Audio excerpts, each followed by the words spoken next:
So, what do the Fantastic Four, the Transformers, and Star Trek have in common? Well, I'm going to make the case that they're very important stories in terms of how they've contributed to how we view the world and how we view storytelling as a whole. All three of those stories, all three of those series, basically challenge us as readers, as viewers, whether you're reading the comic or whether you're watching the cartoon or whether you're watching the TV series or any of the movies. They challenge us. So they challenge us to rethink how we view things, how we view the world. Now, mind you, I'm not talking necessarily about the latest live-action Transformers movies, but what I'm referring to with regards to Transformers is the animated series, the legacy of the animated series in the comics, in particular. Similarly, with the Fantastic Four, I'm referring to the comics, some of the cartoon iterations, and Star Trek has had a good run, so I don't need to do a disclaimer there. They make us question what is possible and what can be conceived of in this massive cosmos. They're all science fiction. They're all science fiction. So what does this mean? So science fiction is an incredibly important genre of storytelling. What it basically does is it helps us imagine the future. So many countries have a long tradition of science fiction. So, for example, Russia, through the years of the Soviet Union, had a very strong tradition of science fiction. China, very recently, has a strong lineage of science fiction. United States, of course, Britain. So why? Basically, science fiction usually correlates with times of progress or times of upheaval as people begin to imagine what the future will be like. What can we expect in the coming decades, in the coming centuries? And in doing that, it actually makes those futures possible. So the idea is that in order for something to be possible, we have to imagine it first. Now, that may sound bizarre, given what some of these stories are about. I mean, the Fantastic Four, travel through the cosmos, and the Transformers are, a race of fighting aliens. But think about it. Science fiction, like go back a few hundred years, not even a few thousand, a few hundred years, and we wouldn't even have been able to imagine the world that we currently live in. It is beyond fiction, the world that we currently live in. It is absolutely beyond fiction. We've traveled into space. We communicate incredibly long distances in spite of them. We've created a whole universe. We have created a universe in a place that we cannot physically go to, the internet. We've created incredible technology that defies gravity and which heals the sick, which thinks for itself. We're developing artificial intelligence at an incredible rate. These are all amazing things which should not have been possible if you go back and think about what people consider to be fiction decades or centuries ago, even decades ago. So this is the role that science fiction plays. It sets standards for what we can aspire to and what we can become, whether that's space travel or contact with extraterrestrials or curing illnesses. There was a story I remember about how cancer was reversed and used as a means to cure all illnesses. If we could replicate the way cancer behaves, alter its objective, basically, of rather than consuming a host to healing one. All these really interesting ideas exist out there. So the first one I'd like to start with is the Fantastic Four. So as you know, the Fantastic Four is Marvel's first family. Marvel's answer to the Justice League originally. And in my opinion, the Fantastic Four, although not as extravagant as the Justice League in terms of their power, are actually a little bit more interesting. They are a family. They are a family which explores the universe. So they flew out into space, the four of them, and Johnny Storm, Sue Storm, Reed Richards, and Ben Grimm, and they were hit by cosmic rays, and as a result, they developed incredible abilities. And so, just from the onset of that story, they were pushing into the unknown. They were searching. They were exploring, and they were rewarded. They were rewarded with magnificent abilities. So Jonathan Schnepp talks about the Fantastic Four being monsters. So John Schnepp is a writer, director, and animator who I'm a big fan of, and he talks about the Fantastic Four being monsters. And that's really cool if you think about it. What are monsters? I mean, the Russian word for monster is chudoviще, and chudoviще basically means miracle thing. That's what a monster is. It's this thing of so much raw wonder that it scares us. And that's what the Fantastic Four are. they're frighteningly fantastic. You know, you have a man who's a rock creature of some kind. You have this guy who bursts into flames and can fly. You have this woman who can go invisible and create force fields. And you have this stretchy man. You know, each of their abilities grants them great problem-solving abilities, and collectively they're this problem-solving machine. You know, through all their adventures, and that's what science fiction does. You know, it presents us with problems and then challenges us to solve them. So that's what the Fantastic Four's characters are. They're there to solve problems, fantastic, impossible problems. A run of the Fantastic Four I'd like to place particular emphasis on is Jonathan Hickman's run. And Jonathan Hickman's run, you know, really dealt with such issues as time travel and you know, it had everything in there. You know, it had Galactus and the Negative Zone and Annihilus, and challenged us to kind of like think about dynamics of storytelling. You know, it challenged us to rethink how we understand stories. So rather than this linear form of storytelling, you know, Jonathan Hickman's run kind of like builds up to things and then goes back and then builds up again. So it used the medium of science fiction, it used the medium of time travel and interdimensional travel and all of this to kind of like create a story where we have to work out what's happening as it progresses. We have to put together the various fantastical elements to work out, you know, where this is all going. With Franklin Richards, who's the son of Reed Richards and Sue Storm, who can create anything out of nothing. You know, travels back in time as his adult self to grant abilities to his younger self, whilst you know, Galactus searches for answers regarding his own death. And so Galactus, to give you some background, Galactus is this cosmic being who devours worlds, and he basically finds out that he's been killed at some point in the future, and so he goes to the Fantastic Four searching for answers. And isn't that amazing that this cosmic being, this entity, a phenomenal power, is also searching for answers? But there are things so mysterious and so bizarre that even Galactus, you know, doesn't have the answers to them. And, you know, the Jonathan Hickman's run plays with things like the Celestials. You know, the Celestials are these phenomenal beings who are beyond immortal and beyond powerful, who have manipulated history throughout the universe, and it's beautiful. It's just absolutely beautifully done. And by you know, introducing elements like Galactus and the Celestials and the Council of Reeds, and, you know, with Reed Richards, he finds out that they're the council of himself throughout the multiverse, who basically solve the problems of the universe. And, you know, it poses moral questions of the way they go about their problems. You know, for example, they capture and lobotomize Dr. Doom, Reed Richards' arch foe, and you know, it combines with the impossible with questions of morality, and that's another thing that science fiction does. Is by pushing forward in our imagination, it forces us to question how we understand ourselves, how we understand our ethics, and so on. So the Fantastic Four really set the standard for the Marvel kind of like cosmic universe. You know, they're explorers. That's who they are. The Fantastic Four are more than superheroes. They are explorers. You know, whereas we think of superheroes often as kind of like fighting battles and fighting monsters and villains. The Fantastic Four are different. The Fantastic Four explore and they discover, and then they travel far out into the universe, and they meet the Silver Surfer and they change him. You know, they convince him not to be a herald of Galactus.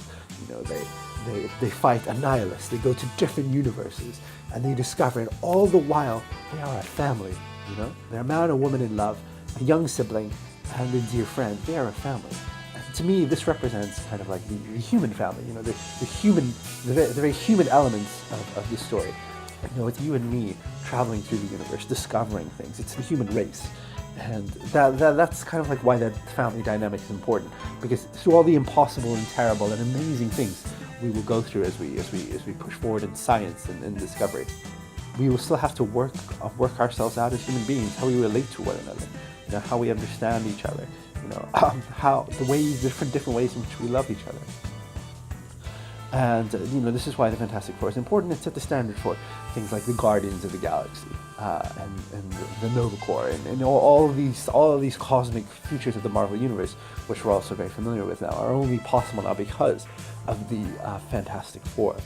And if I may say something else about Jonathan Hickman's run, it works with something an animator called Rebecca Sugar talked about as the sublime. And I'll talk about Steven Universe in detail at a later point. But Steven Universe plays with this idea that we don't know everything. That there's something unknown, and that's what makes his storytelling beautiful. The Fantastic Four works in a very similar way, in the sense that there's much we do not understand, and much the characters do not understand, but they're willing and wishing to discover. And it's that idea of discovery, of wonder.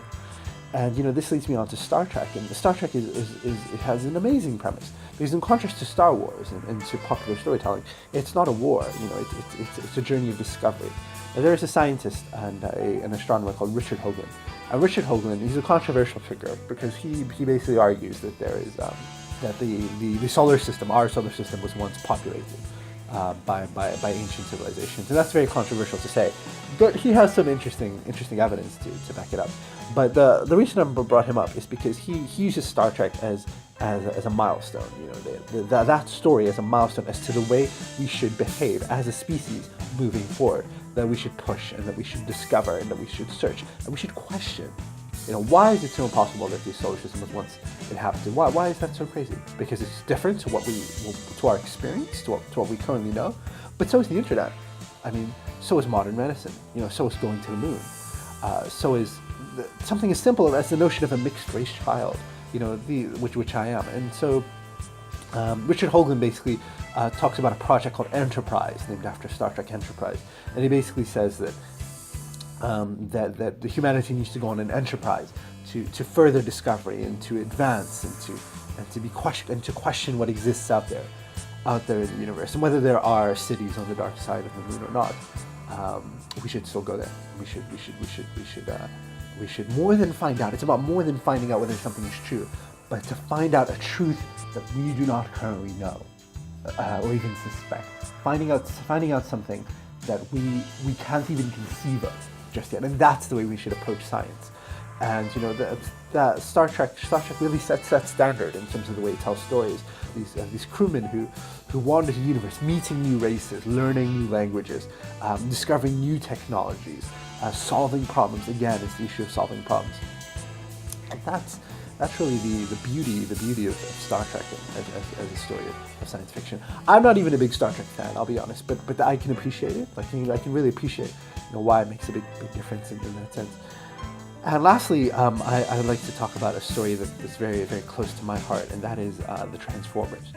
Now, a lot of you who are younger than, say, my age, which is 20, late 20s, you may never been exposed to the original Transformers series. But the original Transformers series was beautiful, and specifically I refer to the 1986 movie. And the 1986 movie, the tagline was, beyond good, beyond evil, beyond your wildest imagination. And that is really what it was. It was fantastic. It was beyond what we could have possibly imagined. It introduced different planets of different civilizations. It introduced us to all to different ways of making friends with races that we might not be familiar with, the way Hot Rod and Cup do with the Junkions and so on.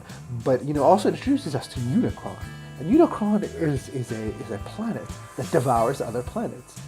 Now, in today's world of Hollywood, that might not sound like a big deal, but it's shockingly amazing that someone came up with that. This thing that's so out of this world, a world that eats other worlds. And the war between the Autobots and the Decepticons is important, because it takes the war of good and evil and makes it cosmic. It's something that is out there, that is happening. That we should reach for and become a part of.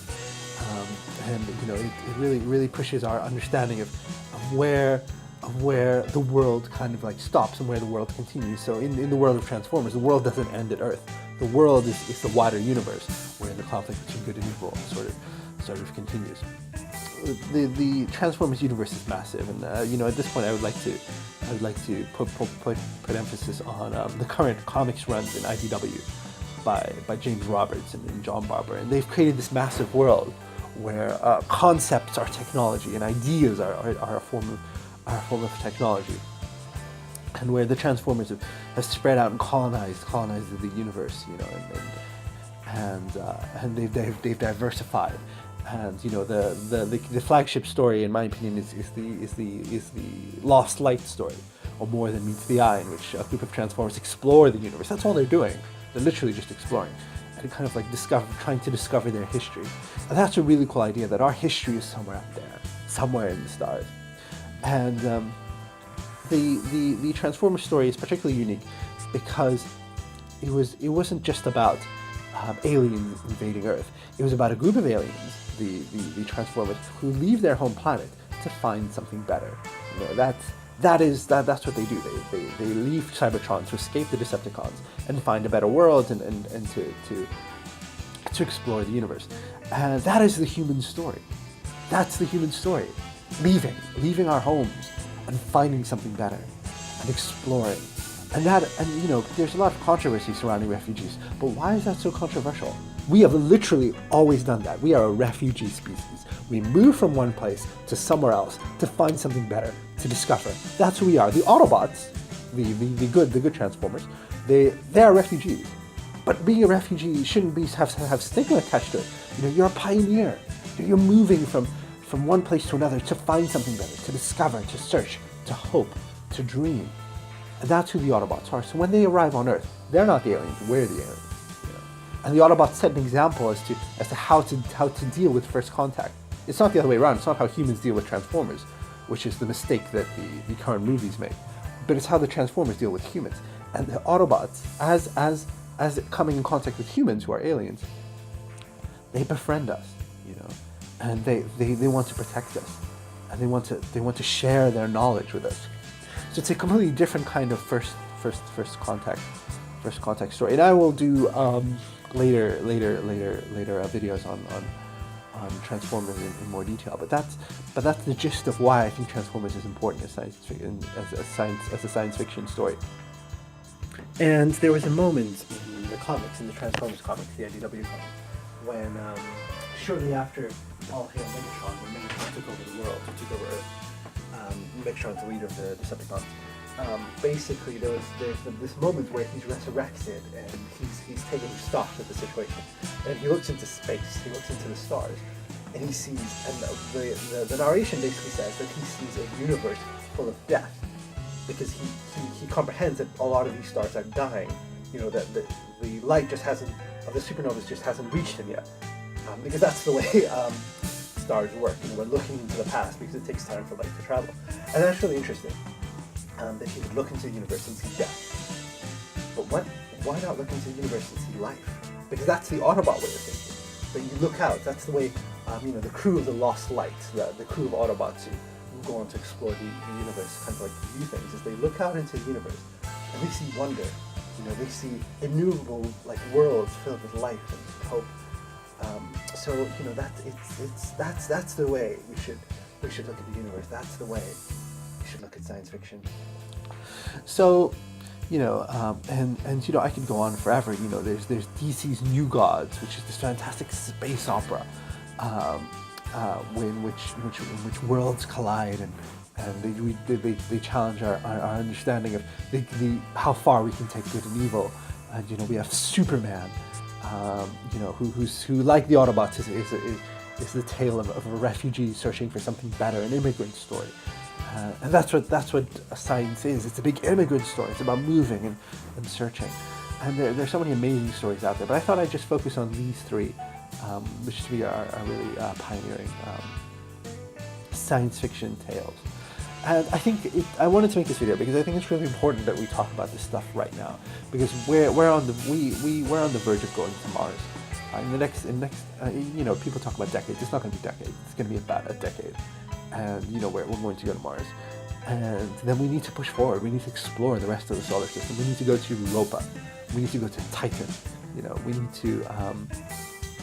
to go to these worlds. Like, you know, Europa is a world of ice. It's a moon of Jupiter, which ice covers a massive ocean, heated by a frictional core. And you know, Europa, Titan. It's a world of like Earth with rivers and lakes and mountains. Mind you, based on methane rather than oxygen. But still, we should definitely go there and check it out. And you know, how many planets are there in our solar system? Because that keeps changing. You know, when I was a kid, we had Pluto. Now we no longer have Pluto, and now we're talking about other planets. You know, further out there. And John Kennedy, who I'm a big fan of, said, "We choose to go to the moon and do the other things, not because they are easy, but because they are difficult." And that really resonates with me. It's because by pushing forward and moving into space and discovering and searching, we push our limits of technology. We push our limits of our understanding. We push the limits of our ethics and how we treat each other, how we view ourselves in the world. If we broaden our horizons, if we can explore the moons of Jupiter, maybe we can solve our wars, and we don't have to go to war anymore. Maybe if we can find out what the surface of Saturn is like, then maybe we can cure cancer. And I'm not saying we need to do one thing to do the other, but if we can imagine, if we can push the boundaries of our imagination, we can do astounding things. And that's who we are. That's what it means to be human. And that's why storytelling, why science fiction is so tremendously important. And I will always stand by that.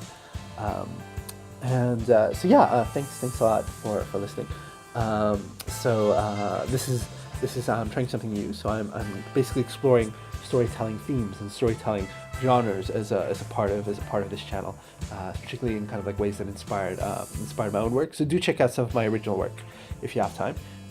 You can check me out on various social media listed in the description, and various websites as well. Thanks a lot for your time. So I'm going to leave you with a little extract from my own from one of my own science fiction pieces, Centillion Lights, which is a story about a cosmic race across the universe, searching for the planet Earth. And I hope you enjoyed. Thanks so much. You can also donate by going to the Wix site, or by contributing to my Patreon, and all of this will be in the description. Thanks so much, guys, and I will see you soon. Bye. Insurgent, that's what they call Chris. Go back to Ayana, they say to her. Humans across the songs, from Shiva to Shimmer and the Atlantis conglomerate, did their best to distance themselves from Ayana, because Ayana and her insurgency are known in particular to be entirely human, and existentially worse, they are said to be entirely from Earth. Thankfully, the various species and races of Kaleidoscope never became swept up in an anti-human or anti-Earth hysteria, at least not on a pervasive scale. The irony is that bigotry came from humans themselves. Throughout the worlds of the songs, an insecurity took hold of human communities. No one wanted to be associated with the insurgency, and everyone feared what it was about being human that could spur someone on to join Ayana. So, difference. People began to fear difference. Even in the impossibly iridescent diversity of Kaleidoscope and the song's community of worlds, human societies began believing that those who were different were like Ayana, like the insurgency. And so, Chris, who played with frogs, stayed up at night, and loved both boys and girls, bore the brunt of that madness. They were all so wrong. In the stories, Earth is beautiful for its difference, for the difference it represents, for all the billion kinds of people and creatures and colors which light that beacon of the human race. Being different was a part of being alive. Isn't that why they defied the Eclipse King? Chris would defy it all, the black and the white, the silence, the dragons. So she ran further, further and further, pound, leap, push, drive, leapt, beat far further. She could taste the scarlet of her breath and the iridescence of her blood. Her spirit ached, but still she ran, worlds blinking past and stars scarring her vision in leaping slipstreams, color and sound, lights across a landscape of violet dusk and ever-changing structures, the machine world of Gigas. Clouds of pink and rose where ghosts gather to trade with the gluttonous and beautiful nebula pirates, the sky world of North Shore, the endless blue where deep nymphs dove, the river worlds of the Atlantis conglomerate, the cities of Shimmer. Shimmer, she was passing Shimmer. She'd never been this far. Further still, to the frontier, she'd go to North Giza, or Opalescent, or even Inverse, adrenaline, hope made incarnate, in swaths of fury and life, lust, further, still, maybe further than the frontier, beyond the songs, beyond an early horizon. And so I'd like to end by quoting something really cool from Carl Sagan, who was an astronomer and a scientist who really pushed our understanding of space and the universe. And he said, we go about our daily lives understanding almost nothing of the world. We give little thought to the machinery that generates the sunlight that makes life possible, to the gravity that glues us to an Earth that would otherwise send us spinning off into space, or to the atoms of which we're made, on whose stability we fundamentally depend. Few of us spend time wondering why nature is the way it is, where the cosmos came from, or whether it was always there, if time will one day go backward, or whether there are ultimate limits to what humans can know. What is the smallest piece of matter? Why do we remember the past and not the future? And why there is